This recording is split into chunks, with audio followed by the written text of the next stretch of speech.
So that certain Aquaman starlet's case is done with their $100 million claim. That's right, they wanted $100 million. Yeah, all of this, it is now falling apart real time. Now, what's crazy is that certain Aquaman starlet has known this for quite some time. In fact, they have tried to add stipulations in the courtroom where you cannot talk about how frivolous this is. Why? Because somebody might actually find out the truth. I mean, you can tell that it's over when you have the biggest supporters of that certain Aquaman starlet coming out and changing their tune. No longer saying, yeah, it was about $100 million in damages. Nope, it was about the feeling there. I thought that there was damages, therefore. Oh, fun times. Oh man, so hey there to all you fine folks on this fine day, by the way. I hope you are doing excellently. And a lot of people, they don't understand that certain Aquaman starlet isn't just involved in Virginia 2022. They have a counterclaim going. And this counterclaim, complete with big floppy shoes and a nice red nose, it asks for $100 million. How do they arrive at $100 million? Well, JD, he asked for $50 million. So they wanted twice that. And if you think I'm making that up, by the way, there it is, right in black and white, twice the amount JD asserted against that certain Aquaman starlet. Crazy, huh? Now, the entirety of this claim is predicated on the notion that $100 million in damages were done to a career that was never worth $100 million, that JD and operatives of JD, they have masterminded this, and yeah, everything just fell apart and thoroughly as Warner Brothers got involved. Now, this claim is organized into pieces or counts, and all of those pieces together, they're supposed to show how that $100 million comes together. Well, count one was asking for declaratory judgment. Now, what count one is trying to do is to knock down JD's litigation. Why? Because if you can knock that down, then you can say all of the damages out there, that was done by him on something that, well, it was protected by free speech.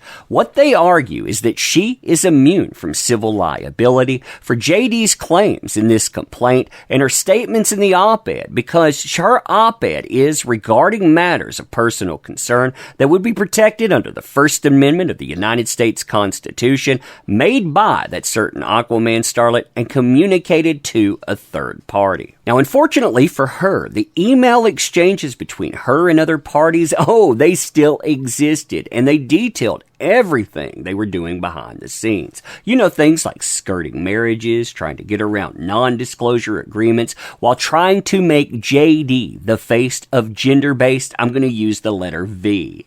Now, I'm going to skip over count 2 for a minute. We will return to it, though, to go to count 3. This is my favorite, by the way, the violation of the Virginia Computer Crimes Act. Now, this claim gets absolutely obliterated by Warner Brothers in this thing we call common sense, and what it says here is that JD, he was so intent on destroying her career, wanting to get her replaced on that WB or Warner Brothers film, referencing the blockbuster hit Aquaman, that he created, controlled, coordinated, and manipulated a social media account army with the express purpose of targeting that certain Aquaman starlet. Now, no one should ever forget that certain Aquaman starlet hired somebody to track thousands of people on social media, even going as far as to ask Twitter to reveal the personal information of over 200 users. Why? Because, of course, they can't be real people, right?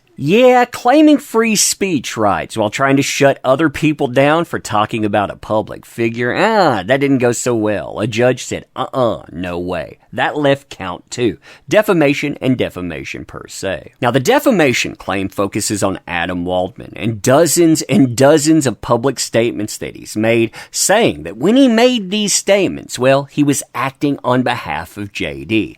Now, out of those dozens and dozens of statements, 3 actually still remain. Irregardless of any statement, though, you still have to have $100 million in damages, right? I mean, that's what that certain Aquaman starlet is claiming. And JD's team, well, they decide to investigate this by going straight to the source, Warner. Quote, in an effort to explore that certain Aquaman starlet's damage claims, because that certain Aquaman starlet is known to be attached to Aquaman and Aquaman 2 films, JD issued and served deposition subpoena, record subpoenas to Warner Brothers. Thereafter, JD's counsel met and conferred with the counsel for Warner Brothers on a number of occasions in December 2021, January and February 2022. Now, during these communications, Warner Brothers, they dropped some bombshells. Bombshells, by the way, that they do not want public. Why? Because it's going to damage Aquaman 2. They know that. It looks really bad for them because they knew this stuff all along. But luckily, we don't have to have the emails to see that.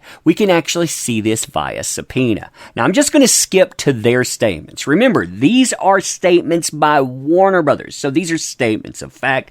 Warner Brothers says that Warner Brothers communicated with that certain Aquaman starlet's agent at the time. There were creative concerns with continuing to cast that certain Aquaman starlet in the role of Mira for Aquaman 2, the subject of which was communicated with her agent. So, they were thinking about not bringing her back at all. In request number 16, they talk about that again. Warner Brothers communicated to that certain Aquaman starlet's agent at the time. There were creative concerns with continuing to cast that certain Aquaman starlet in the role of Mira for Aquaman 2, the subject of which were communicated to that certain Aquaman starlet's agent. I would love to see the reasons that they didn't want them on, by the way. They also say, and this goes to that idea of $100 million, Warner Brothers would not, you notice that word there, not have paid that certain Aquaman starlet more money on Aquaman 2, so they were having problems. They were thinking about not having them. They wanted them fired. They would not pay them more money. And then they dropped the real bombshell, the biggest one, because this, like I said, it absolutely devastates that clowner claim. Any delay in picking up that certain Aquaman starlet's option for Aquaman 2 was not due to that certain Aquaman starlet's dispute with JD or any of the allegations in the lawsuit. And with that, defamation is out because, again, there are no damages, leading to ideas like this coming from that certain Aquaman starlet's side. Well, also, by the way, her personal opinion on what she felt or what her fears were around losing Aquaman due to his smear campaign can't be proved right or wrong because those are her opinions. And if she felt her whole career was at risk, it's a matter of opinion. Yeah, a matter of opinion with $100 million price tag. That's not how it works at all. But anyway, let me know what you think about this. And as always, appreciate the heck out of you. Check out the links in the description. We could use your help. Definitely check those out. But you being here, that is the most help of all. So thank you. Appreciate you. End in here. See you soon.